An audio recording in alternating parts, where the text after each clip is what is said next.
welcome, and we're so glad that you all are here. This is Florida State University's first webinar presentation from a series we are calling Art Education in Critical Times, or ACT for short. I will be introducing our first presenter in just a moment.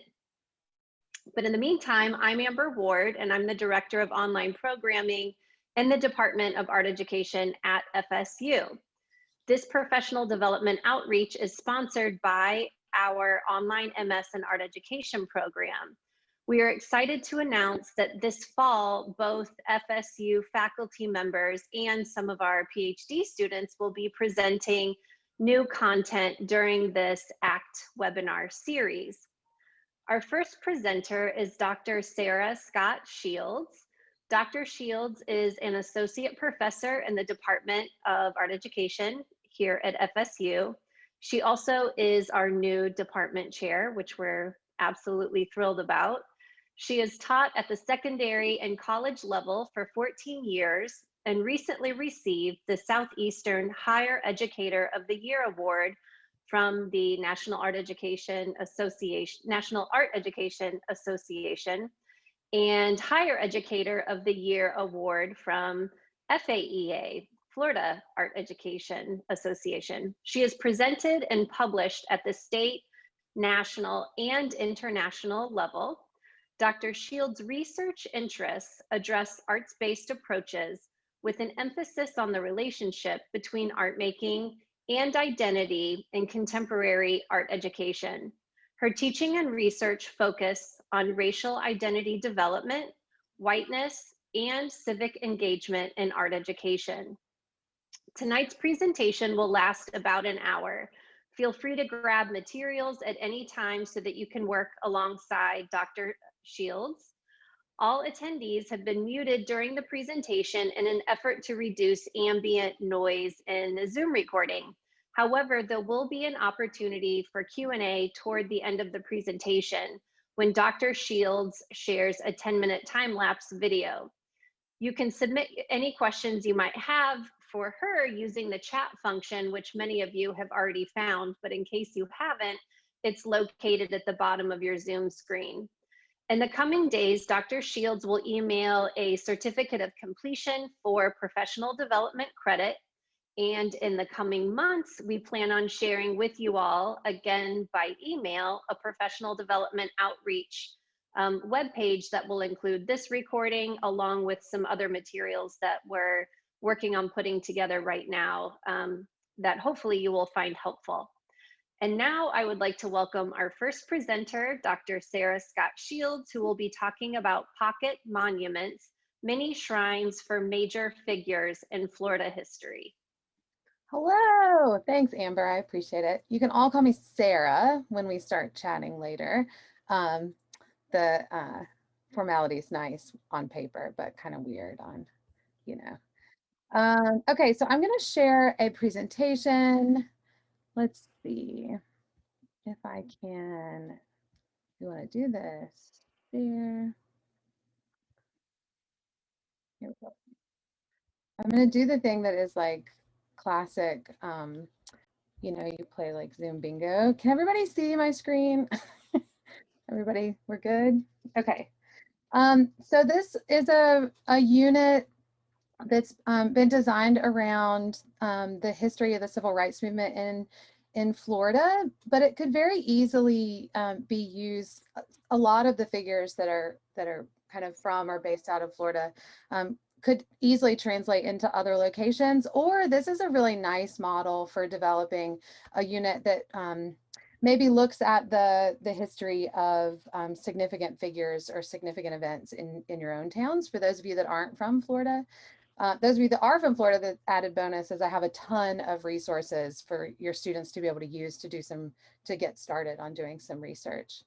So the way this all started, my colleague Rachel Fendler and I are working on a research project that looks at civic engagement and how we can teach civic engagement in the art classroom, and how the arts are kind of specially situated to ask students to think about the world that they live in, since that's what artists are doing anyway.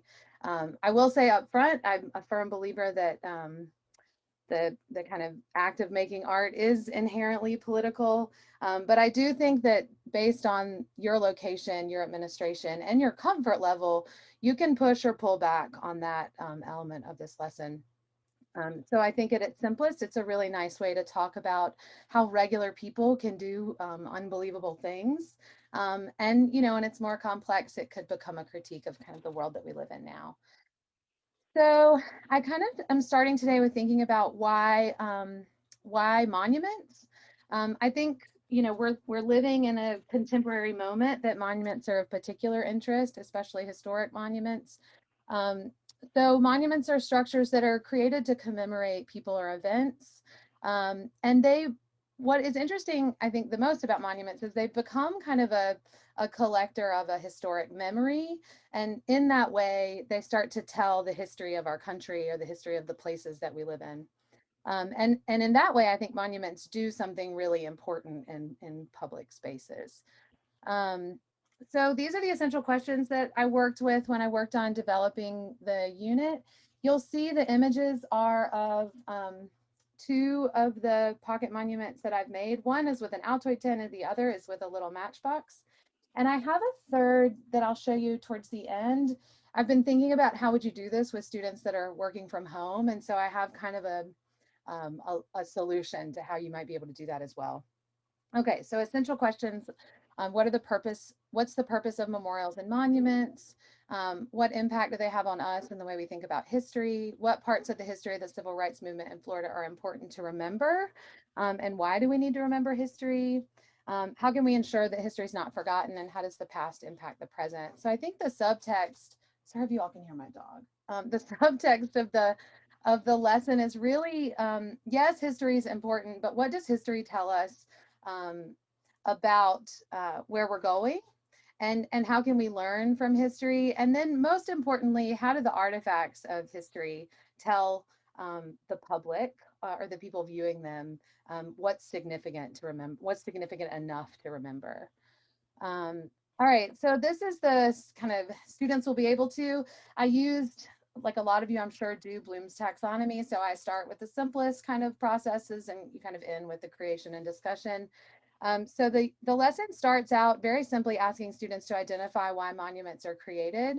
And they can do this through some investigation on their own. And then I have some video resources that I'll show you in a few minutes that really looks at how monuments are currently used or enacted in public spaces. Then discover that through monuments, communities and individuals seek to shape future generations' understanding of history. And they kind of go on like that. Each of these has a slide in this presentation. So we'll have a chance to kind of look at each of these carefully. So we've got conclude that when creating monuments, then we have research the civil rights movement, reframing history, kind of what they've learned about the civil rights movement, and then taking that reframing and creating a piece of artwork that connects the history of the civil rights movement in Florida with the contemporary struggles for civil rights that are happening today. Okay, so the unit overview, this is the inside of the pocket monument about Patricia Stephens Dew, who's perhaps maybe the reason that we know so much about the history of the civil rights movement in Florida. When she died, a huge, I mean, I think they have, I don't know, maybe over 10 or 15, which is a lot when you look at archives, of boxes of material that were donated to the Florida State Archives. And that the archives are slowly digitizing all that information. So I have information about how students can access that content. But the goal of this lesson is to learn about the history of the civil rights movement in Florida and to situate that learning kind of in the context of the students so that then they can think about how they might be able to impact the future. And then they do that through thinking about how memory of events is informed by the way that we record history, or the way that society records history. So history gets recorded in a lot of ways, right? Through oral storytelling, through social studies textbooks, through kind of community discourse, and then also through the creation of monuments and memorials. the goal is that they can look at the way monuments are being used and critiqued around the country and begin to think about, from their own perspective, where do they stand? What does that make them think of? And then how can they use this understanding of what monuments are doing and what memorials are doing in public spaces, and kind of interpret that on a smaller scale through these little pocket monuments. All right, these are some really helpful resources. Just in case anyone is wondering, I will send this PowerPoint to all of you. Look, I just opened the chat and thought, I bet somebody's asked that, and you did. I will send this PowerPoint to you, and all the links in it are live, so you can go and check out all these resources. It also has the videos. We won't watch all the videos tonight, but they're videos that you can then show your students. So this is a nice range of resources from pretty academic on the left, a really nice article by Melanie Buffington on how to address Confederate monuments in the art classroom. Art 21 has a really lovely video series on their monument lab. And then on the right, there's an interview with Doreen Gardner that has a really interesting take on teaching history through sculpture. So these are all resources that you'll have access to once I send you out the PowerPoint. I would recommend, I think it's maybe understated how important it is when you're going to do a lesson that is about contemporary kind of what could sometimes be difficult conversations to have with students. I think it's important for teachers to prepare themselves for those conversations. So these are just resources that might help you better articulate with your students, you know, to be able to talk about the artist's work, to be able to talk about the videos, to be able to really think critically about how monuments and memorials are reproducing or kind of telling the stories of history. And what happens when some stories are left out of those narratives. Okay, so the first kind of activity is based around the goal of identifying that monuments are created to recognize historic people, places, and events. This is a video, a newsreel from the Charlottesville, if anyone remembers the Charlottesville, not protest, but march. And this is a video that does really quickly show the connection between the Charlottesville event and then the significance of the monuments, and then the backlash with, you know, what those monuments are saying about the people that they're, I guess, the people that they're telling stories about, and whether or not those stories belong in public places anymore. So asking students to watch this video and then to discuss in small groups, to think about why are monuments created and who are the monuments for, which I think is a critical question to ask, especially in a climate that the vast majority of monuments are from a very kind of specific period in time. And then ask them to come back together and share in a large group to do kind of a big think tank mind map or image or drawing. I think it's always really fun to ask kids to come together and do some big picture thinking. I would say, a side note, I have some resources. If you feel uncomfortable with showing the footage from the Charlottesville events, you can, I have some resources for other monuments in the state of Florida that students could do some research on. And then they could come back and talk about why monuments, who are monuments for, what's missing in the monuments that are kind of in the state, and still have, I think, a really generative conversation. This is maybe the third time I've presented this lesson or unit, and I often get the question of, well, what if we have an administration that doesn't support this kind of dialogue inside of a classroom? So I've tried to give you some resources. You'll see towards the end some resources that maybe will help you with that. The next big goal is to ask students to cite ways that monuments are used in public spaces. So you can ask them to return to the video from the previous lesson and remember how the monuments are being used. Then I think it's really interesting to ask them to identify a monument in their area. so maybe not their city, but their state or their region. If you're in a really small rural town, maybe you don't have any monuments, but ask them to identify a monument that is relatively local to where they are, and research the history of the monument. Who made it? Who put it up? Who paid for it? What is the goal of the monument? What story is it telling? What history is it kind of crystallizing? And then come back and report back to the group. These are really good resources, and these are live links. So when you get this resource, these are all Florida monuments that you can give students access to, so that this is our chance for them to do in a kind of bigger picture, start exploring what it's like to do research. The foundation of this unit is trusting that if we give students resources and the time, and we ask them the right kinds of questions, that students will find out information on their own, and let them find a thing that's interesting to them and create their monument based around that. So this is the first stab at learning how to do research. So it's important in this lesson that you do kind of a demo on how to do research. How do we use how do you use Google? How do you know a source is a reliable source? Those kinds of things. And I have, again, resources towards the end. All right. The next big goal is to discover that through monuments, communities and individuals seek to shape future generations. I am going to show this video. I think this is it's short, but this is a really nice resource. And let me make sure that my sound is shared. All right, we'll give it a shot, see what happens, I think.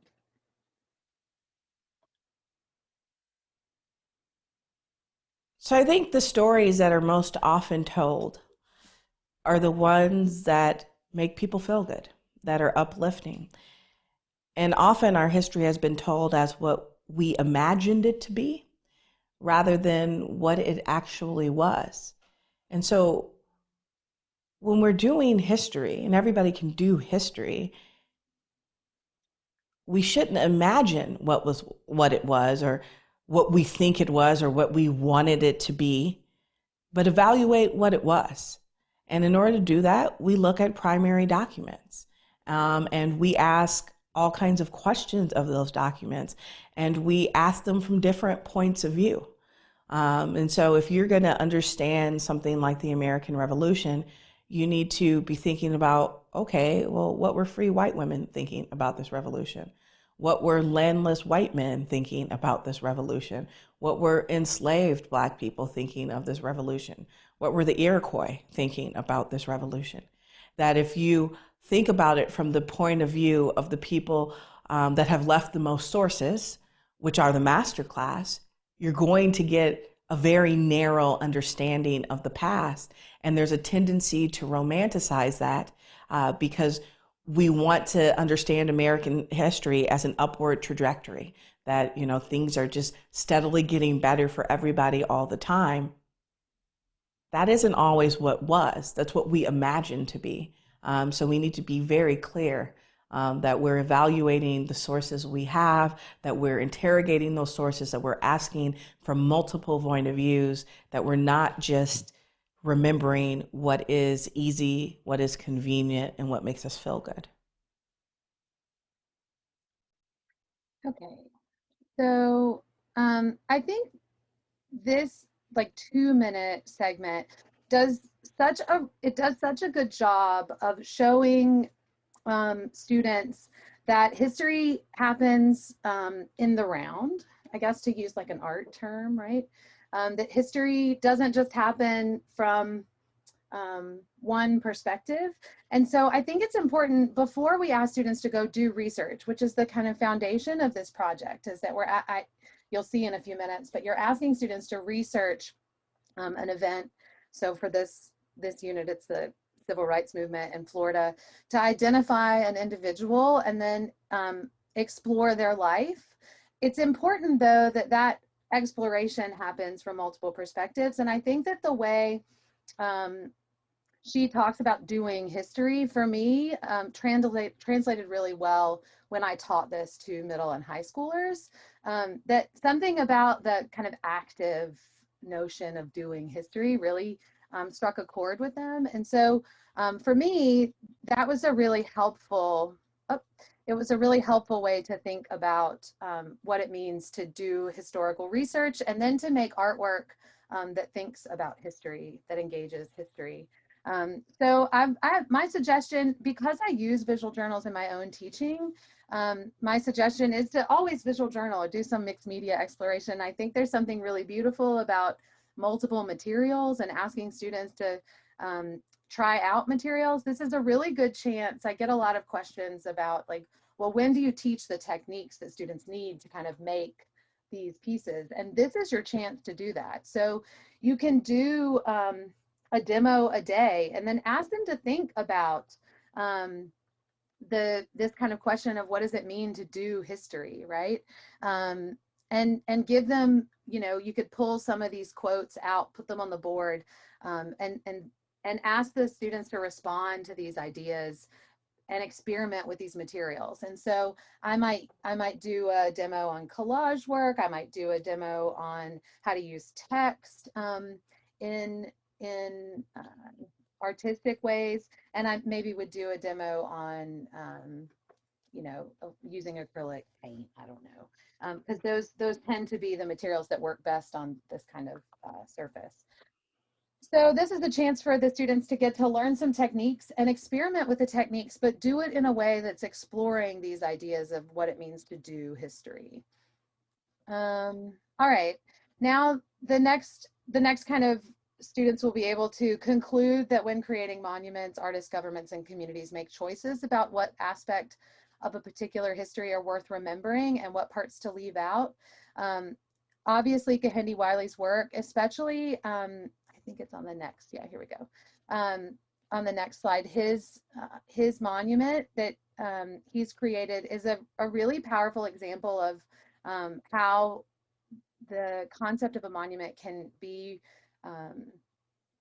reimagined in a way that I think is forward thinking instead of this kind of thinking back into history. How might monuments be an opportunity to think forward? And I think ultimately that's really, if we can get kids to start thinking about how does history help us move forward in kind of kind, productive, engaging, uplifting, hopeful ways, that really, like, could you ask for anything more? So this is a really nice interview with Kehinde Wiley about his statue.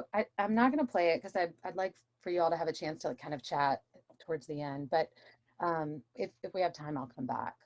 So this is a great video resource, and again, you'll have access to this. And then ask students to look at Wiley's monument and lead a discussion around his monument. Ask them what they think of it. What do they see? Every time I do a class discussion with this particular piece of work, kids like jump right in. And I think part of it is because they see themselves in this imagery, right? They see the sneakers that they wear or their hairstyle or a hoodie or things that are very recognizable for them that make this a piece of artwork that I think is approachable, a little more approachable maybe. Oh, here we go. This is a good question. Jenna says, I'm going to come back to this because this is a great question and I have a virtual option that might be helpful. Oh, good. There you go. Teachers is the best. Okay. So I would recommend leading a discussion around Kehinde Wiley's monument. Then this is the kind of meat of the pocket monuments. So the next steps are asking students to research the civil rights movement in Florida, reframe the history of the civil rights through their newfound understanding of monuments. And really, this should also say of history and the importance of history, and then create artwork that makes connections between the civil rights movement in Florida and then the contemporary struggle for civil rights that's happening now.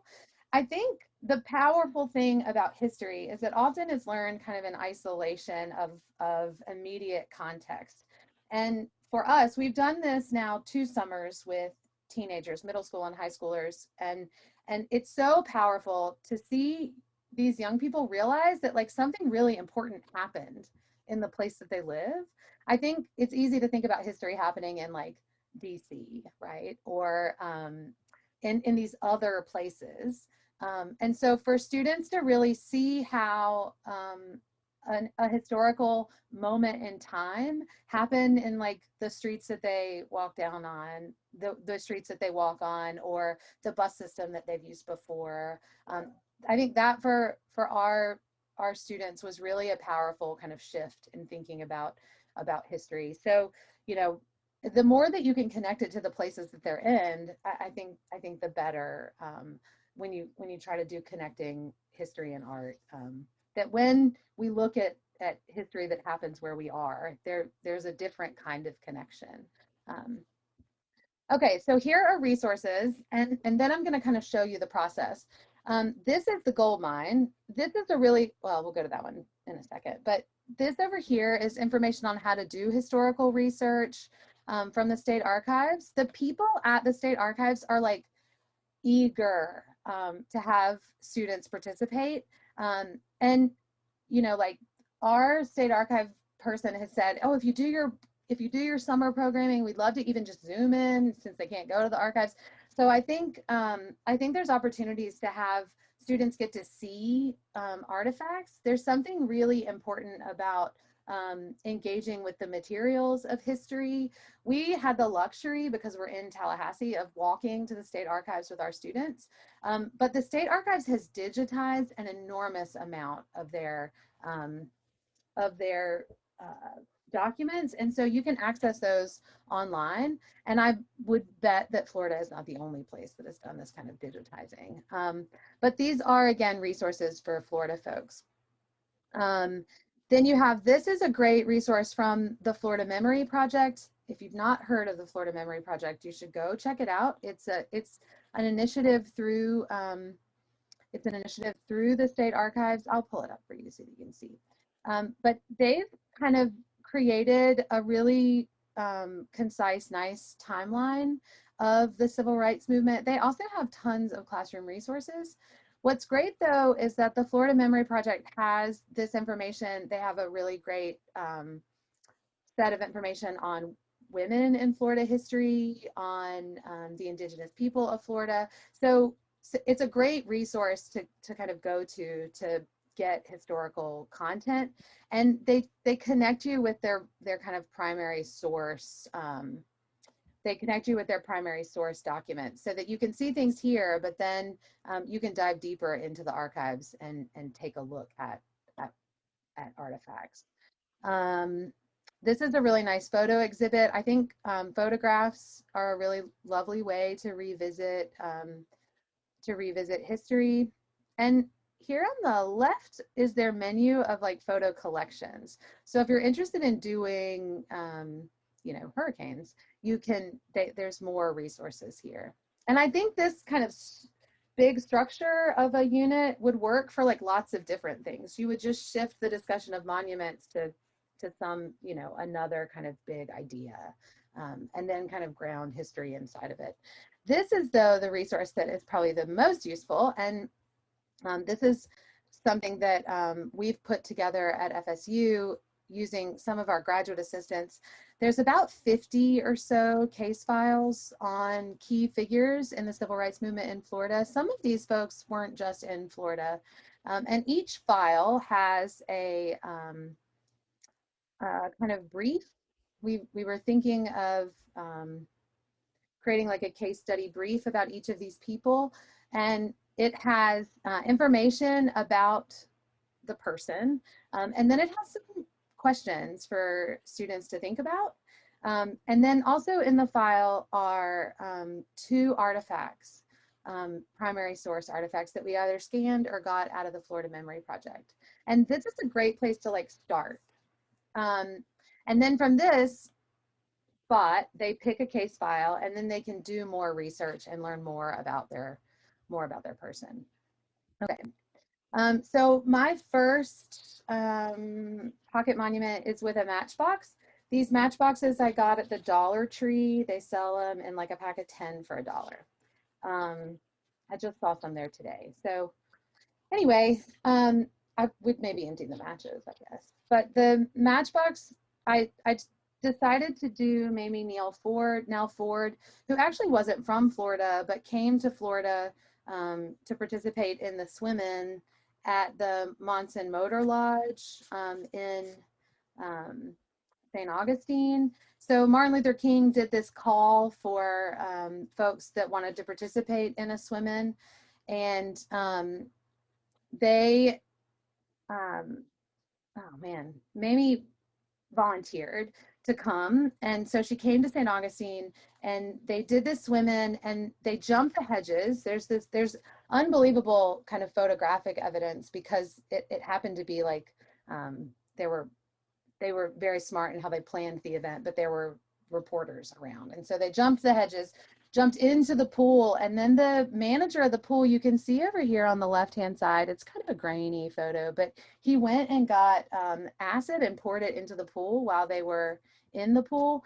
And this event was credited as a pivotal moment in legislation for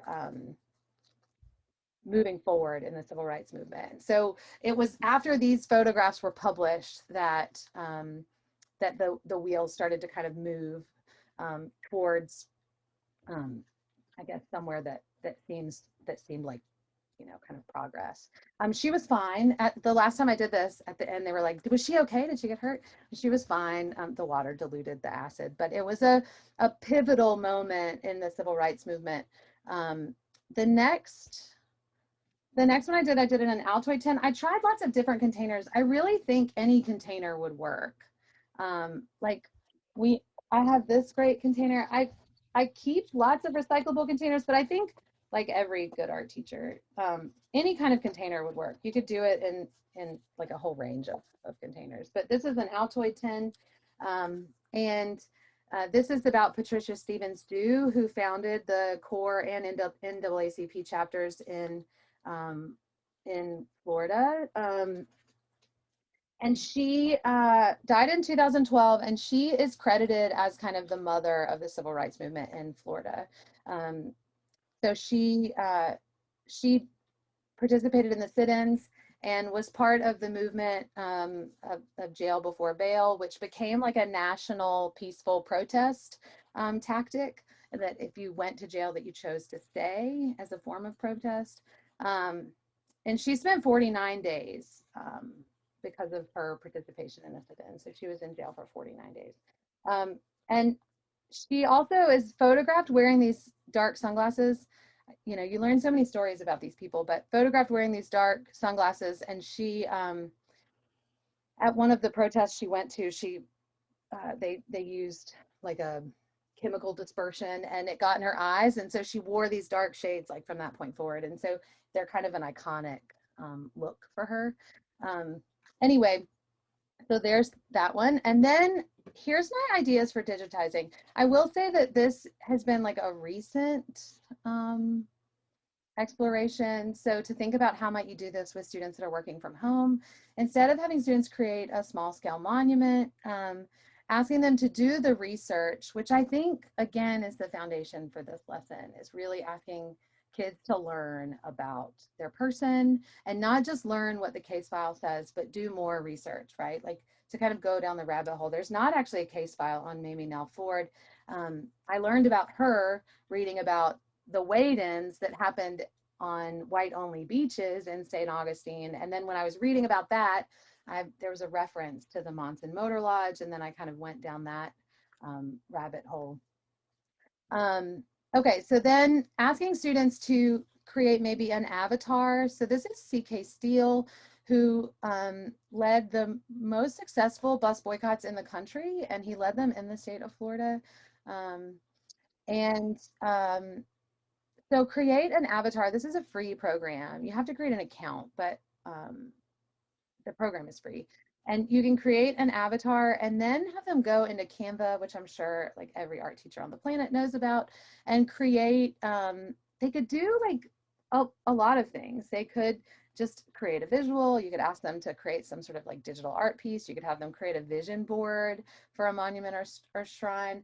I will say that in my own, this is one I did today, but in my own practice as an art teacher, I'm much less concerned with telling them what it has to look like, and more concerned with asking them to really authentically engage in the process, and then create something that they want to create. So I think having lots of options for containers, or having them bring something from home, or if the material situation becomes difficult, you could always do this kind of digital. I kind of mapped my relationship with CK Steel, and found key places in our city that have been influenced by CK Steel. So the bus plaza is named after him.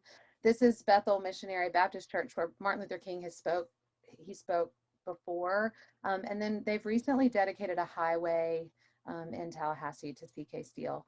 And I kind of see the work that he did as the foundation for a lot of how I'm thinking about like now my career and my obligation and working in a university to the community that I live in, that these stories are really important and maybe don't need to be forgotten. So positioning students in the middle of this conversation is kind of what I was thinking about. But to ask students maybe to map their connection artistically, I think there's some potential there for how you might do this remotely. Okay, so while this plays, I think we can chat and ask questions. This is that's tragic. Okay, this is a time lapse of me doing the matchbox. I think sometimes it helps to see the process, but again, I don't know that I mean, I think any kid could make kind of this collage space. I think what makes it an exciting project is doing the research to get to the art making part. Okay, so like a million miles later, I'm going to open up this chat and see what we have going on.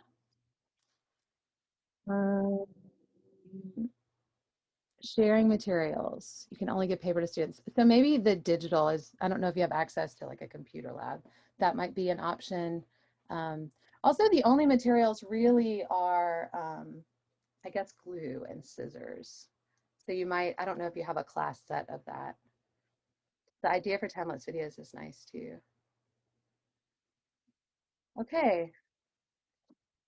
I guess if anyone has questions, I'm happy to answer them. You're also welcome to like mute yourself and ask questions that way too.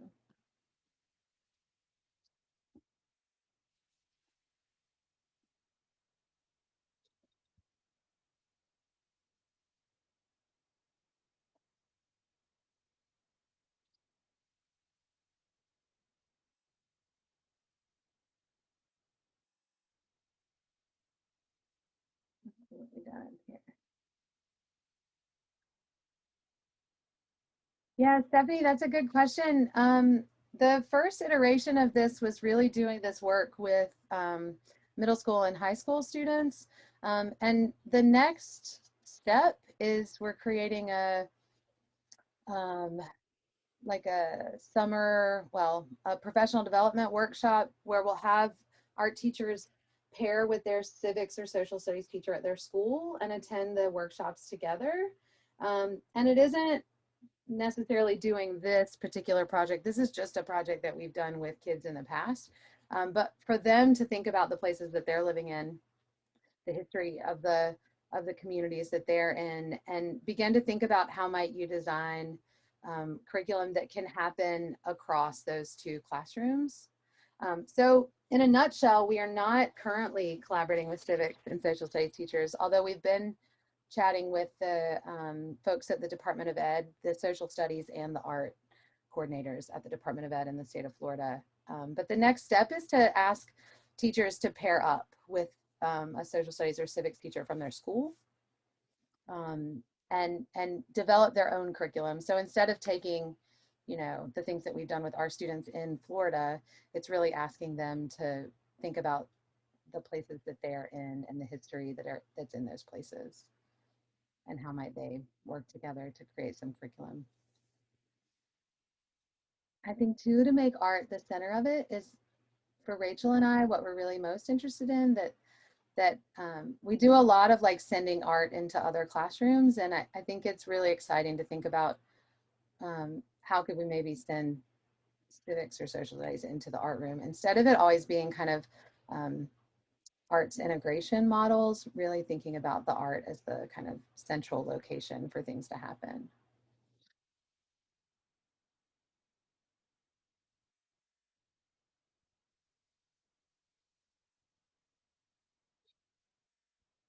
The video you could also show to your students the time lapse. The link is it's on YouTube. And I've kind of put the questions that I was thinking about as I made the piece at the bottom.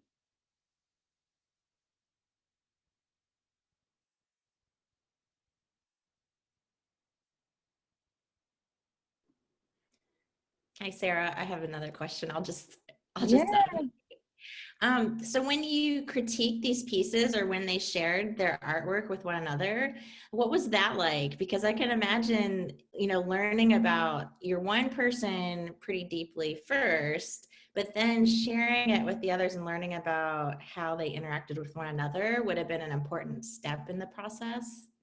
That is actually like maybe one of the coolest outcomes of having the students share their work. We had them share work all along. So instead of just doing the kind of model where you ask students to share their work at the very end, we did a lot more of, show us where you're at, after we've worked for say 4 hours or whatever it is, and ask them to share what they're doing. And what we found was that students started making connections between their figures and other people's figures, and thinking like, oh my God, your person showed up when I was reading about my person, or did you know this? Or in fact, the way that we learned about Patricia Stevens Dew and these dark sunglasses was that somebody else was doing a different figure, and when they were sharing, the person that chose Patricia Stevens Dew was sharing, the other person said, oh yeah, she was at this like this event that my person was at, and they the police showed up and she got stuff all in her eyes, and so they really got into like how their stories connected, which was exciting. And then at some point in the process, we started asking students not just to critique and tell the stories of their people, but also asking students to think and share what they were learning about themselves by researching these people. And that's when we started to see some students begin to talk about how they might be able to make a difference in their own communities. This realization that that these people are really just these people were not like, these were just everyday people that couldn't take it anymore and decided to do something, and that we all have the potential to kind of make that kind of impact. And if enough people do it, that's where kind of change happens. So we did consciously move students towards talking about themselves in relationship to their people as well. Teresa shared, students in my virtual photography class could create this project by using a combination of their own photos and historical photos online. That's a great suggestion, is to ask them to do kind of a project that incorporates images of themselves and images of these people. That's a nice suggestion. Amber says, does everyone have monuments in mind that you think to think about with your respective locations? Genesis, your hometown was founded by a biracial ex-slave from up north, but there's no records of how she looked. Interesting. So then that's an interesting question, is how do we document history that's been kind of erased or forgotten or lost? I mean, that could be a whole other exploration. Is how do we memorialize or document history that's either been, accidentally or intentionally forgotten? Because the truth is, the history, the information that we kind of are sharing with you all in the files that you'll get, that history is only there because of these people donating it to the state archives. And there's a lot more history about other parts of this, you know, Florida history than there are the civil rights movement, which says something as well, I think, you know.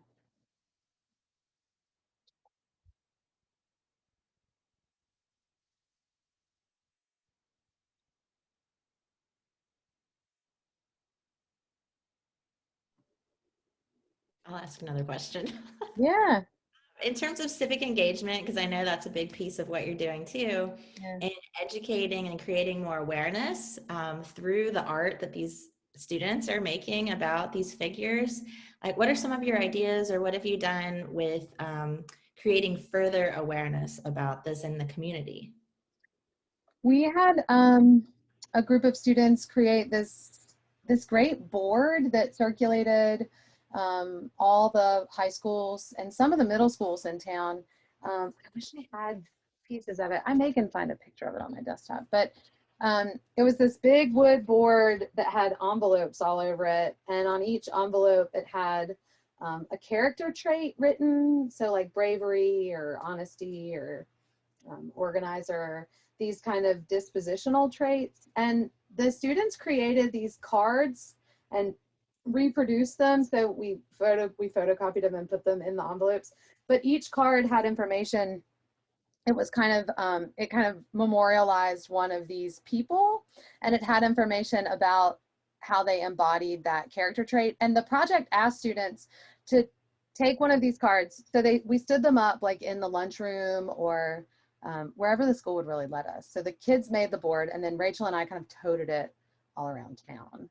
I think one of us was like 8 months pregnant at the time, but we were like toting this giant board into schools and asking students to, the board kind of prompted you to take a card, read about the person, and then find someone that you knew that embodied that trait and give them the card and photograph them, and then kind of share the story of this person that made them think about, you know, that reminded them of them. So that's one of the projects that we've done.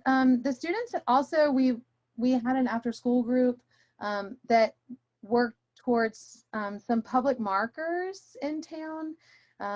You know, those black plaques that go up in like significant places. There's a shockingly small number of those in Tallahassee about the civil rights movement. There's streets, C.K. Steele, Bus Plaza, there's streets and locations named after people, but there's very little information. In fact, the Bus Plaza has a quote from Rosa Parks instead of C.K. Steele, who led this like amazing bus boycott in town. So the students worked to see like how you might get a marker and kind of work towards that process. They also have played around with creating like on Google Maps, you can create these like walking tours. You can create like a, you know, like a path for people to follow that takes you to key places in the city. And then those kind of resources would be distributed like at their schools or to share with kids at schools. I think the big goal is really just to get kids thinking about the significance of the places that they live in and considering themselves as kind of active agents in those places. That if we can get young people to think about history and think about the places they live in and how important they are, and then begin to see themselves as having the ability to do some of the change making that these people did in their own kind of locations. Because the truth is, these people, you know, Patricia Stevens Dew was just a regular person that really did do like extraordinary things. And so if we can get kids to see themselves as having the potential to be extraordinary through kind of everyday dispositional things like being brave or honest or kind, that if that collectively can start to make a big difference in the way that we participate, you know, in our communities, which then connects to this idea of kind of civic participation.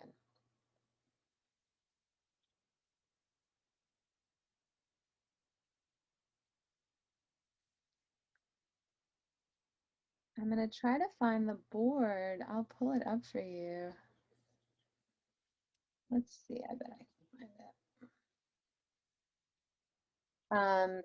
Let me share. I'm also going to give you the link to this slideshow. I'll give it to you in the chat, but I'll also email it out to everybody that came. Here's the link.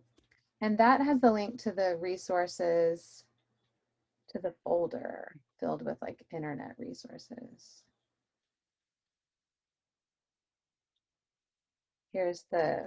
These are the case files. And the case files are organized around dispositional traits. So we made a really conscious decision to learn about these like 50 people, and then we kind of assigned them a dispositional trait. So like this is risk taking, for example.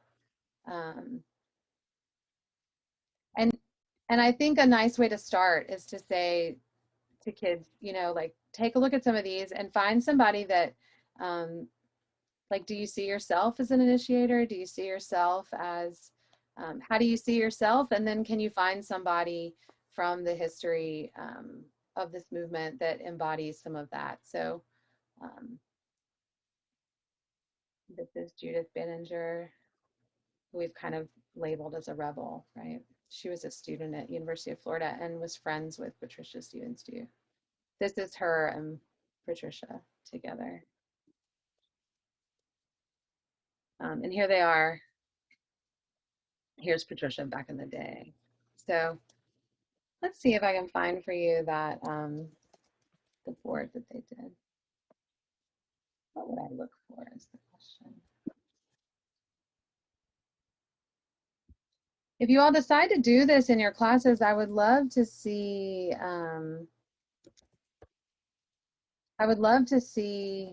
you know, what you all come up with. I want to say we're always excited to, you know, to work with people. We actually had some folks come into, I'll take this off screen share so you don't have to see my children just crying in pictures. We had some folks from the civil rights movement that are still living come and speak to our students. And you know, in a strange way, like this kind of life in the time of COVID gives you opportunities to do that without people having to kind of, you know, find a way to get to your school. Okay, so here we go. These are the cards the kids made. Henry Steele is C.K. Steele's son, and he was in the first group of young people. He was 14 when he was put in jail for protesting, and he headed up this kind of jail before bail. George Lewis was a wealthy white man in town that gave a ton of money for moving the cause forward. So we've got each of these, they kind of designed each of these, and then we put them, let's see if I have the picture of the board.